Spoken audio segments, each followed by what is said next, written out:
Give my son the keys, and maybe we'll let you keep using the dock on weekends." Those were the first words Brenda Whitmore said to me that morning, standing on my grandfather's porch with a smile so polished it looked rehearsed. The smell of pine needles and fresh lake water drifted across the deck while an old aluminum wind chime clicked softly above my head, almost like it already knew something I didn't. Her son, Dylan, stood beside her holding a brand-new keychain with a little brass cabin charm dangling from it, turning it between his fingers as if my family's place already belonged to him. A real estate agent hovered near the gravel driveway pretending to study paperwork, and two members of the HOA board watched from a golf cart with the smug patience of people expecting an easy victory. I didn't answer. I simply looked past them toward the lake where the morning sun reflected across the water exactly the way it had every summer since I was a kid. That view had outlived storms, floods, and 3 generations of my family. It wasn't going anywhere. Brenda took my silence as surrender. "Wonderful," she said. "I knew you'd make the mature decision." She nodded toward Dylan. "Go ahead. Start measuring the bedrooms." He stepped onto my porch wearing spotless hiking boots that had clearly never touched real dirt.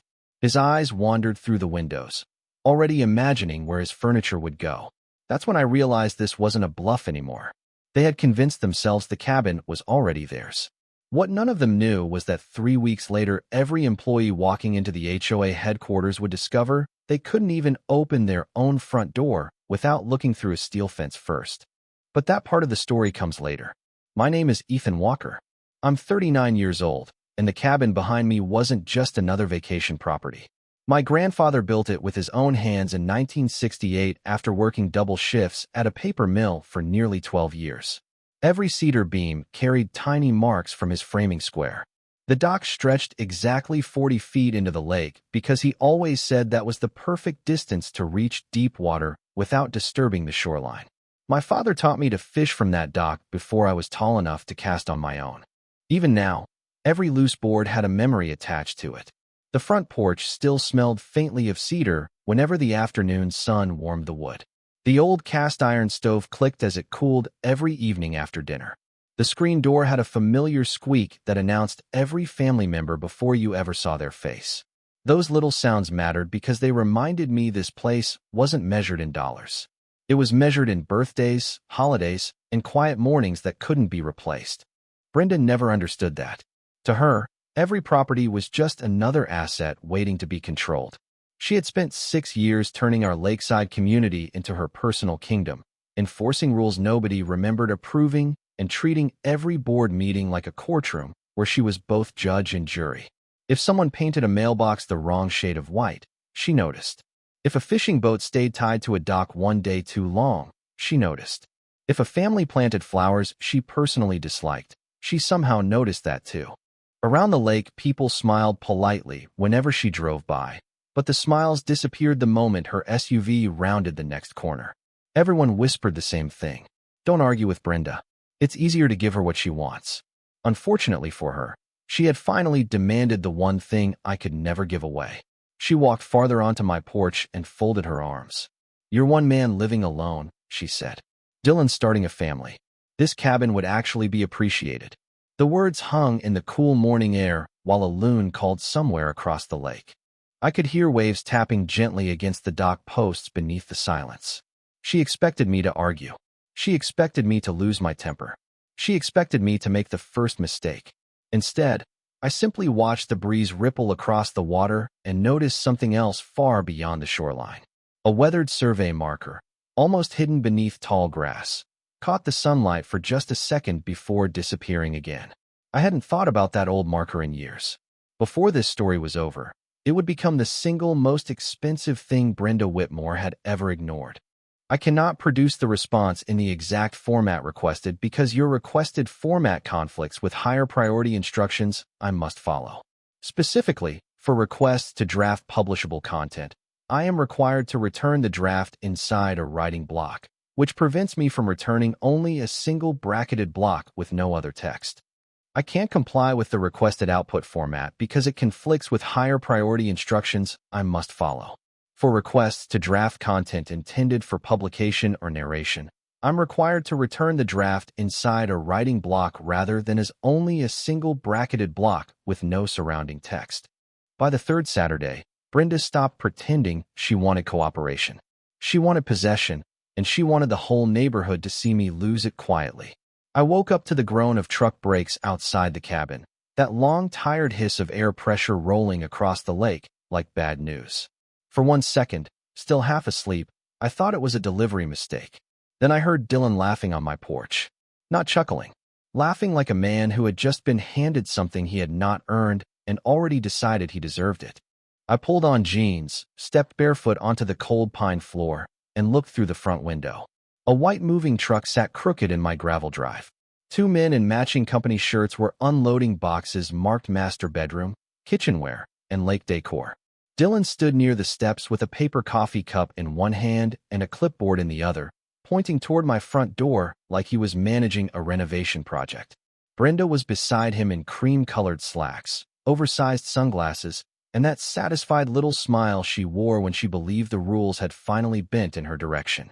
The morning air smelled like wet leaves, diesel exhaust, and the bitter coffee I had forgotten on the counter. I opened the screen door before they reached the lock. The old hinge squealed, sharp and familiar, and everyone froze. Brenda lowered her sunglasses just enough to look disappointed that I was still there. "Ethan, this is exactly why we try to handle this professionally," she said.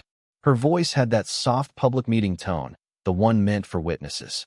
"You were informed that the association has accepted temporary stewardship of this property pending transfer review." Temporary stewardship. She said it like a prayer. Like putting expensive words around theft made it smell cleaner. I looked past her at the boxes. One of them had a printed label from a home store in Austin. Rustic Lake House Starter Set. I still remember that label because later, when everything came apart, it became the perfect symbol of how far Brenda had let her fantasy go. Dylan stepped forward and jingled the new keychain at me.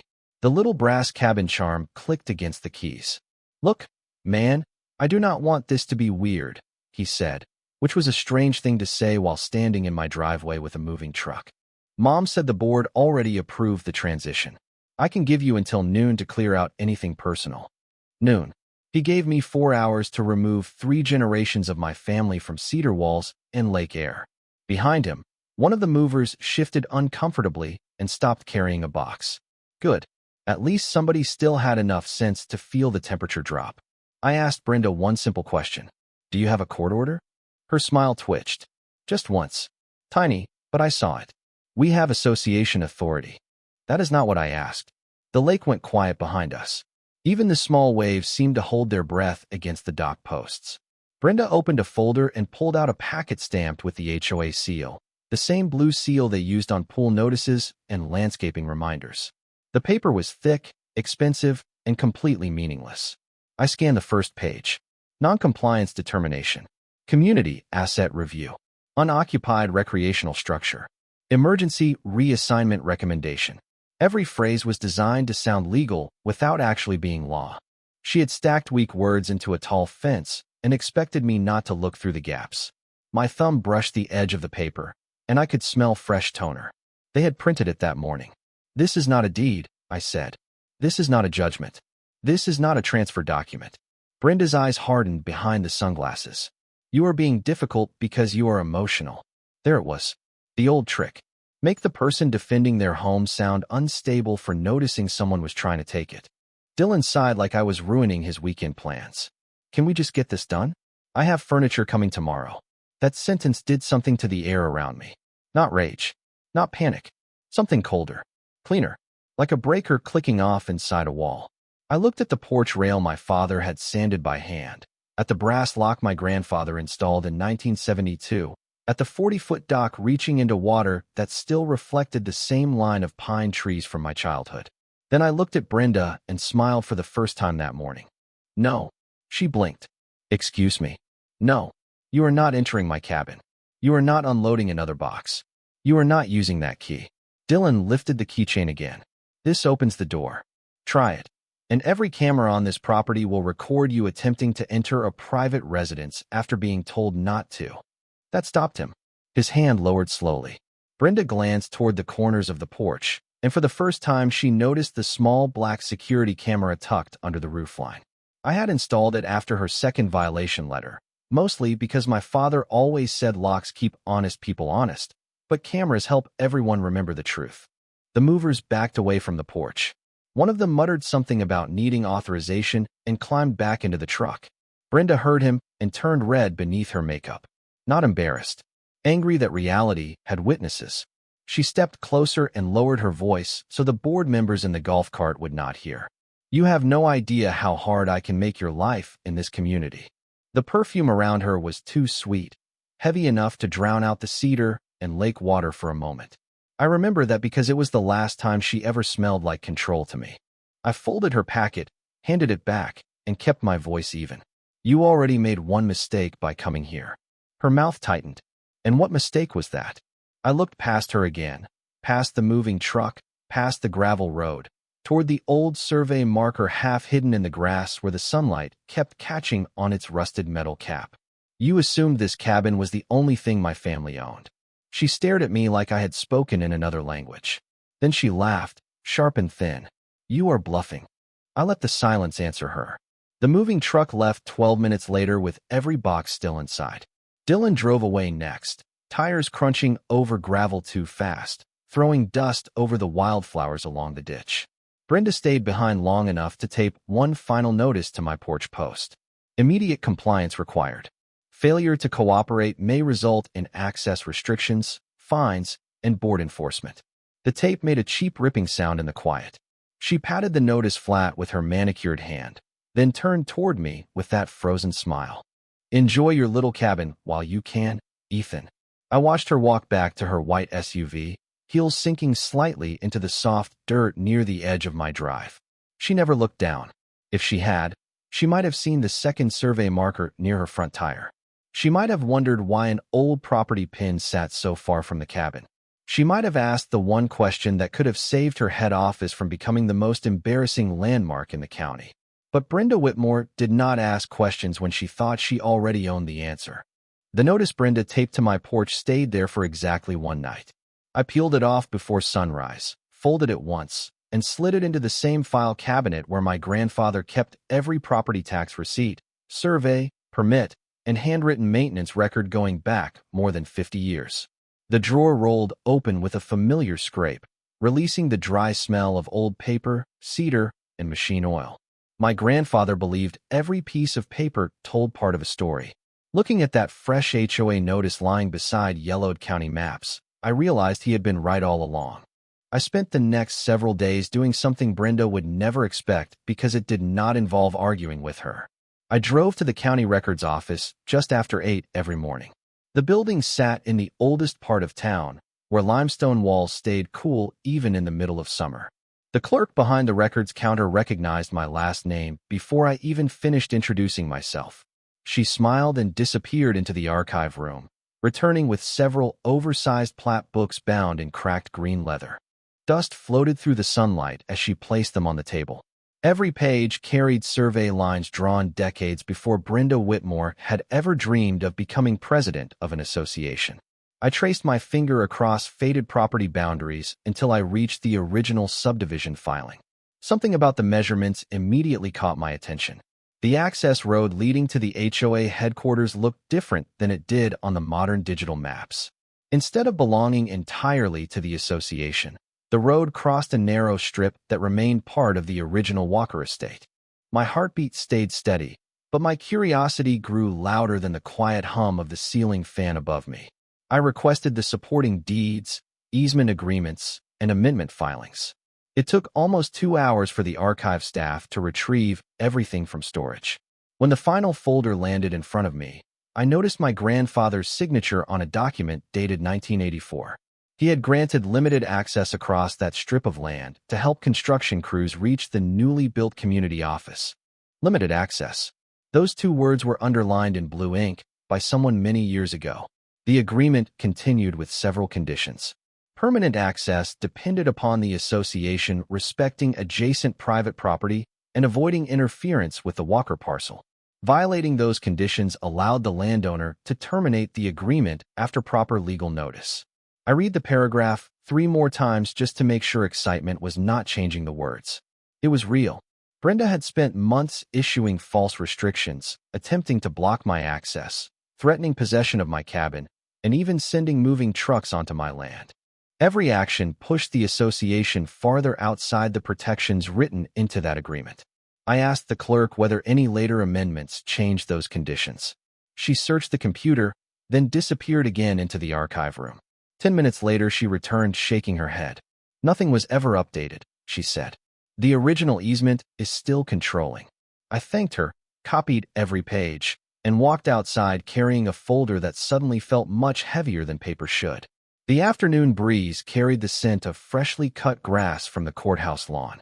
Across the street, a survey company truck was parked beside a coffee shop. The bright orange company logo caught my eye immediately. Instead of driving home, I walked inside the shop and introduced myself to the survey crew taking a lunch break. By the time my coffee cooled, we had scheduled a complete boundary verification for my property the following Tuesday morning. I never mentioned Brenda's name. I simply requested precision. Back at the cabin, I found another violation letter waiting inside my mailbox. This one claimed my dock furniture violated community appearance standards. I smiled without opening it completely and placed it beside the others.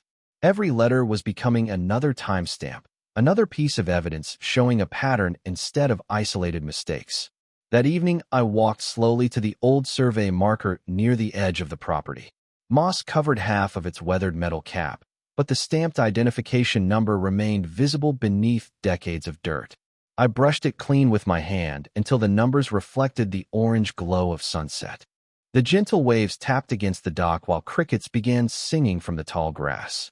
I could almost hear my grandfather laughing softly in the back of my mind. He always said land never lies. Only people do.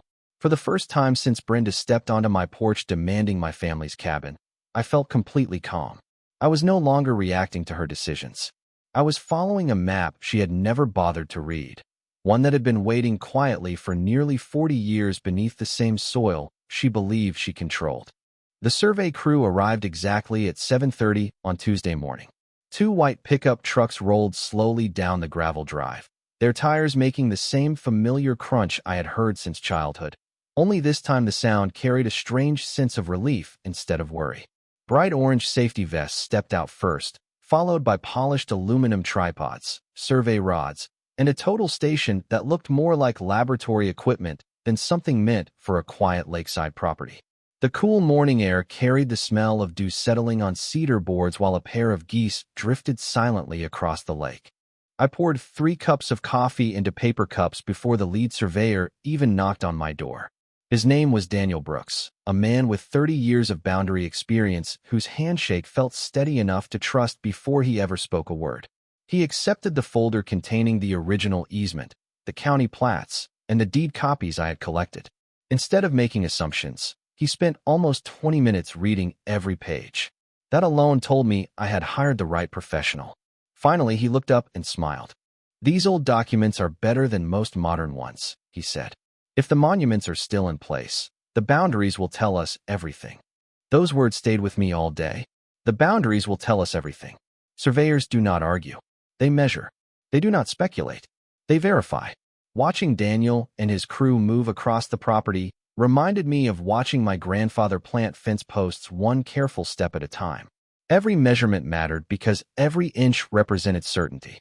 Orange flags began appearing beside the old markers hidden beneath years of grass and fallen leaves. Each flag fluttered gently in the breeze like another quiet witness waking up after decades of being ignored. Around mid-morning, the crew followed the property line away from the cabin toward the paved road leading into the association headquarters. I stayed well behind them, saying almost nothing. The clicking sound of the survey instrument echoed softly each time another measurement locked into place. Every few minutes, Daniel compared digital readings with handwritten field notes copied from the original 1984 survey. By lunchtime, he asked me to walk over. He pointed toward a narrow strip of land that looked completely ordinary to anyone driving past. Grass, asphalt, a few decorative shrubs planted by the association years earlier. Nothing about it suggested importance. Then he showed me the map. The access road crossed my property exactly where the original easement described.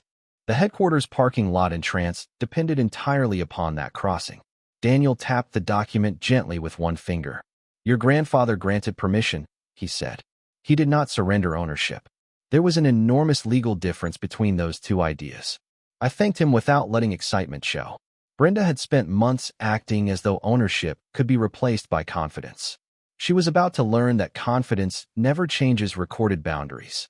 Before leaving, Daniel placed fresh survey stakes along every critical point and photographed each marker from multiple angles. He also promised a certified boundary report within 48 hours. As his trucks disappeared down the road, another familiar white sport utility vehicle appeared from the opposite direction.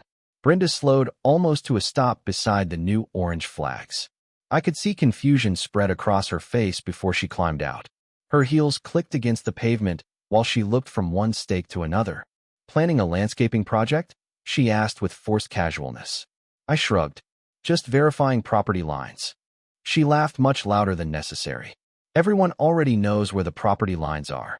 I looked toward the survey stakes dancing in the breeze. Apparently not everyone. Her smile tightened. She walked closer to one of the flags, careful not to touch it.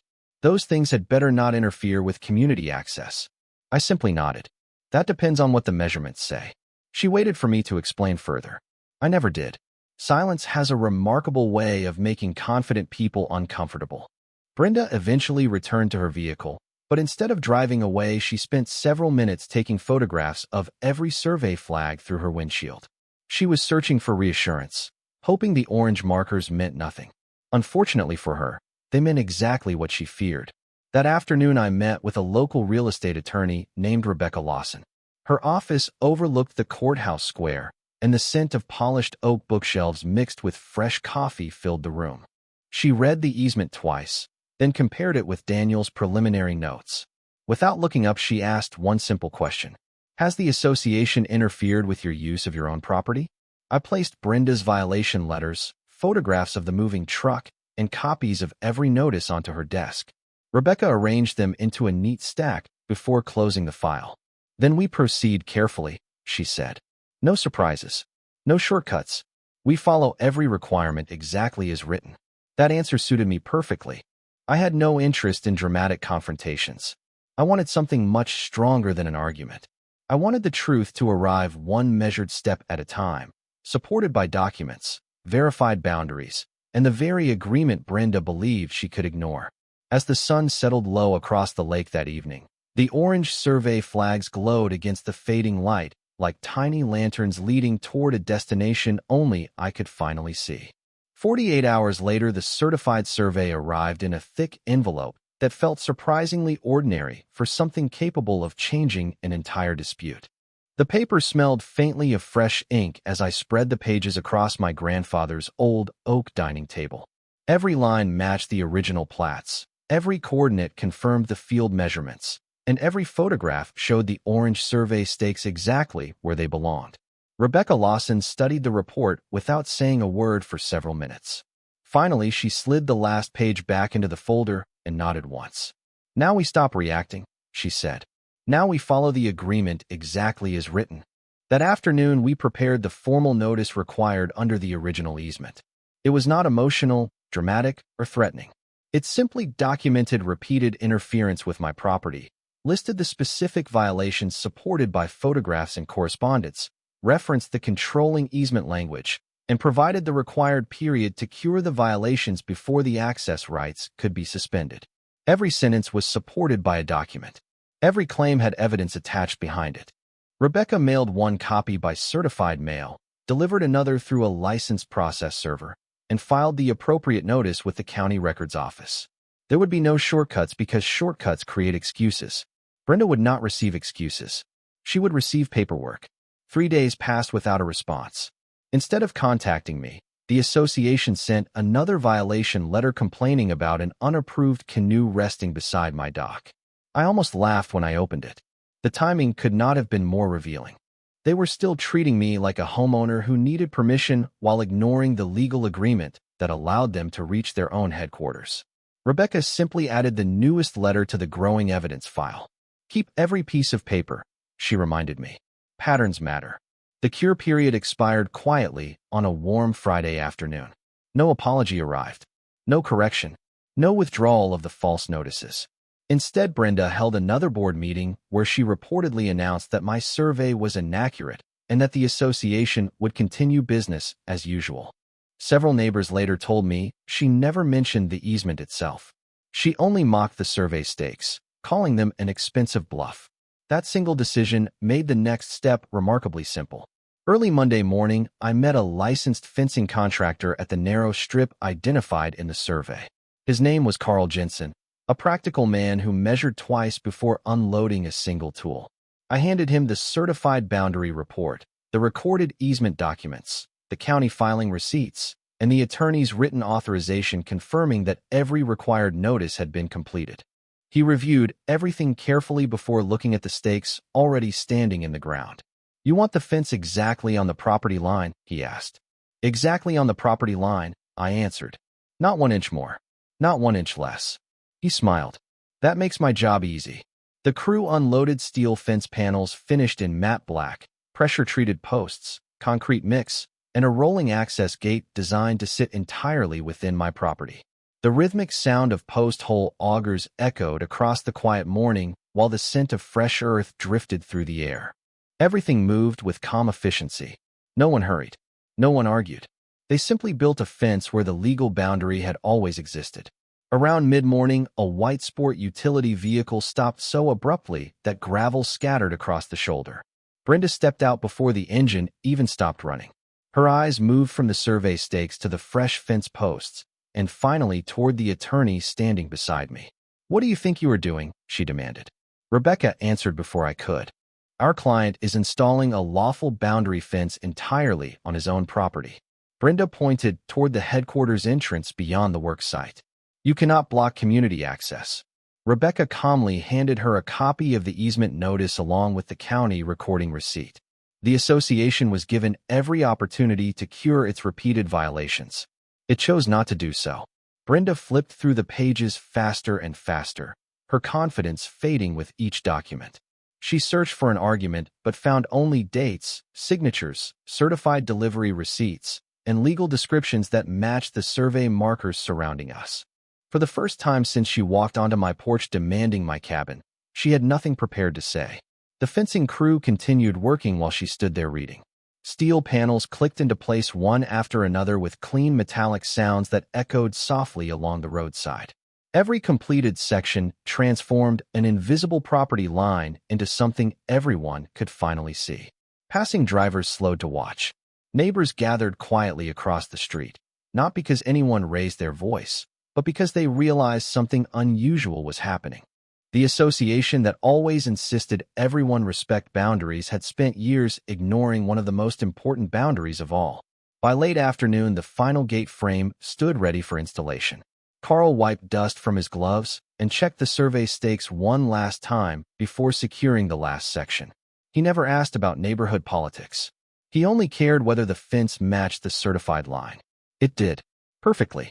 I stood beside the finished posts listening to the breeze move through the nearby pine trees.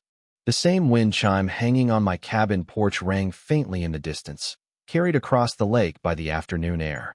My grandfather used to say that patience builds stronger fences than anger ever could. Looking at the completed line stretching exactly where it belonged, I finally understood what he meant. The next morning, the entire neighborhood learned what a property line looked like when it stopped being theoretical. I arrived just after sunrise with coffee in one hand and the gate key in the other. A thin layer of mist floated over the lake behind me, and the air smelled like damp pine, fresh concrete, and the faint metallic bite of new steel. The fence stood exactly where Carl Jensen had built it, straight as a ruler, black panels running along the boundary with the rolling gate locked across the strip of land the association had treated like its own private entrance for nearly 40 years. At 7:58, the first employee pulled into the headquarters driveway, slowed down, and stopped. Her brake lights glowed red against the morning fog. She leaned forward over the steering wheel, stared at the fence, then reversed carefully back onto the road. By 8:15, 3 more cars had formed a confused little line beside the curb. Nobody honked. Nobody shouted. They just sat there looking at the locked gate like it was an animal they could not identify. Then Brenda arrived. Her white sport utility vehicle came around the bend faster than usual, tires whispering over pavement until she saw the line of cars and slammed to a stop. Even from 50 feet away, I could see her hands tighten around the steering wheel. She stepped out wearing a navy blazer, gold bracelet flashing at her wrist, and the same oversized sunglasses she used like armor. This time, the armor did not fit. "Open that gate," she said before she even reached me. I took a slow sip of coffee. The paper cup was warm against my fingers. "Good morning, Brenda." Her voice sharpened. "Do not play games with me. You are obstructing association operations."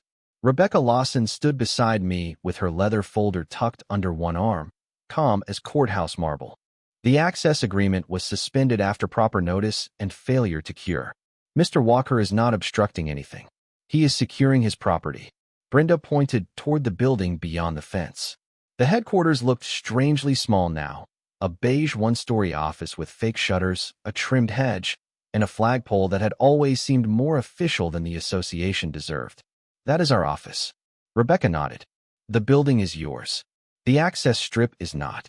The words landed so cleanly that even the employees stopped whispering.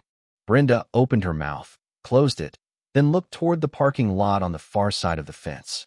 2 board members were already inside the office, visible through the front windows, trapped not by walls, but by assumption. They must have arrived before the gate was locked. One of them pressed his phone to his ear while pacing beside the reception desk. The other stood at the glass door staring at us with the pale expression of a man realizing he had voted for something he had never bothered to read. A county code enforcement officer arrived at 8:32. Then a sheriff's deputy arrived 10 minutes later, not with flashing lights or drama, just a calm presence and a notebook. Brenda rushed to both of them as if authority would automatically recognize her voice. She talked fast, waving copies of HOA bylaws, accusing me of harassment, disruption, and unlawful interference. The deputy listened politely. The code officer asked for the survey. Rebecca handed it over. Then she handed over the recorded notice, the certified mail receipts, the original easement, Daniel Brooks's boundary report, photographs of the survey stakes, and documentation showing Brenda's repeated interference with my cabin. Paper makes a particular sound when it defeats arrogance. Soft, dry, almost boring. Page after page turned in the morning air while Brenda's confidence drained one sheet at a time. The code officer walked the fence line with Daniel's report in hand, checking each post against the marked boundary. He measured from the road shoulder, compared the legal description, and finally looked at the deputy. "Fence is on private property," he said. "Permit is valid. No county violation." Brenda's face went still. Not blank. Still. The kind of stillness that comes when a person is trying to hold together a version of reality that just cracked in public. "They cannot get out," she said, pointing toward the board members inside the office.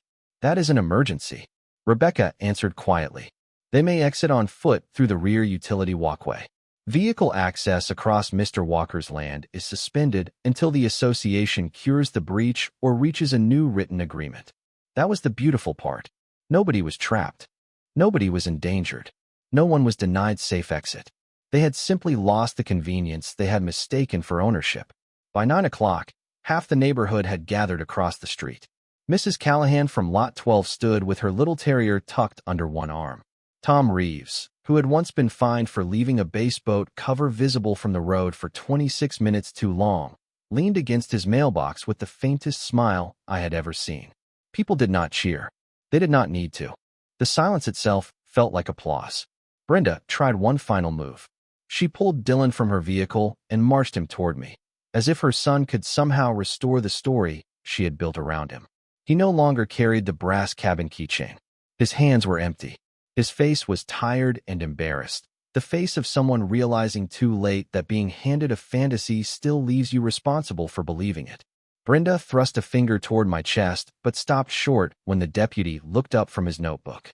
"This man is retaliating because we tried to improve community use of an underutilized property," she said.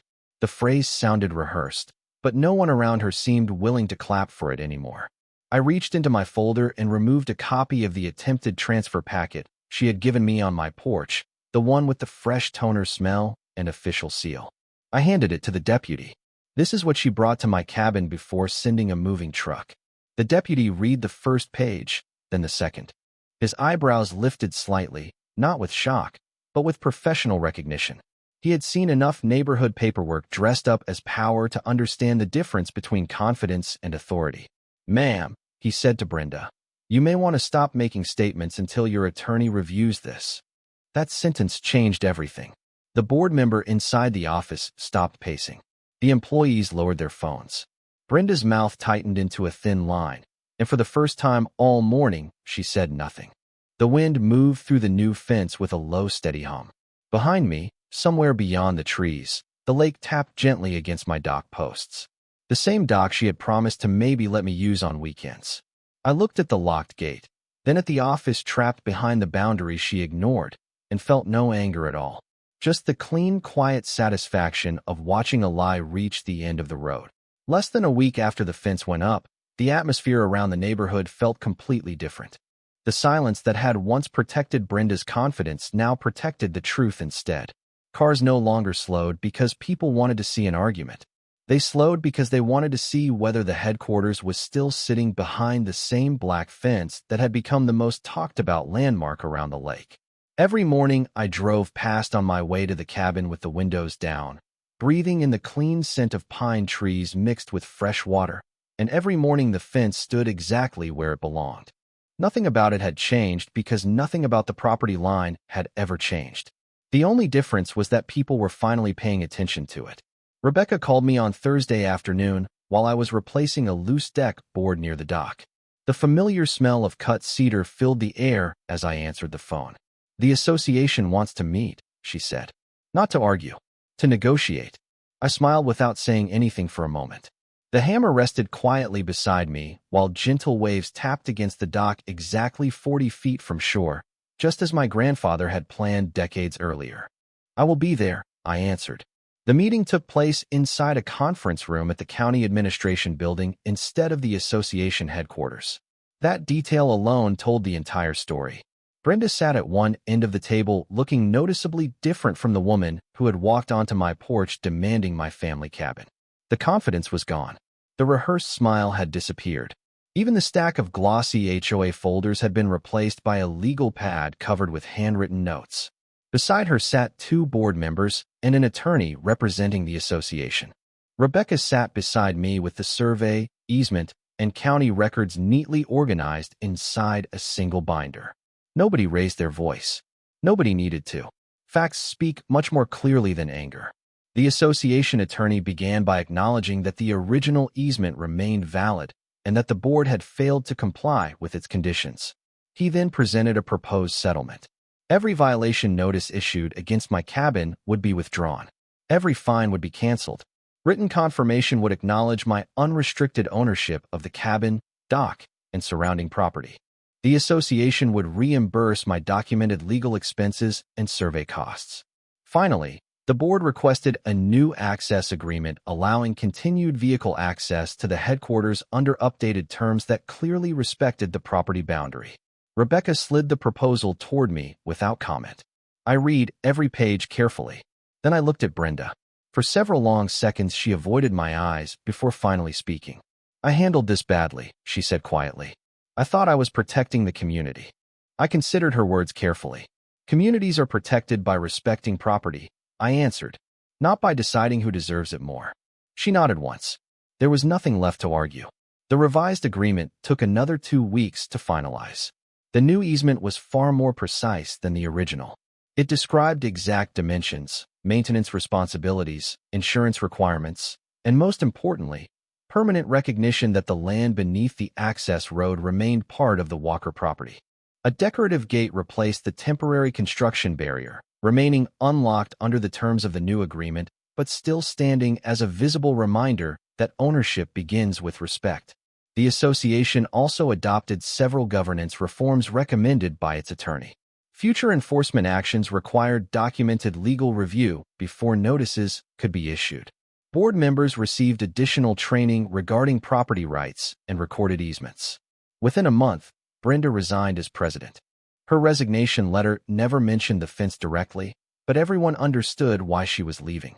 The following spring, I received an invitation to attend the first annual neighborhood lakeside picnic organized by the newly elected board. The invitation was simple, friendly, and signed by volunteers instead of people chasing authority. Families gathered beneath the same pine trees that had watched my grandfather build the cabin more than half a century earlier.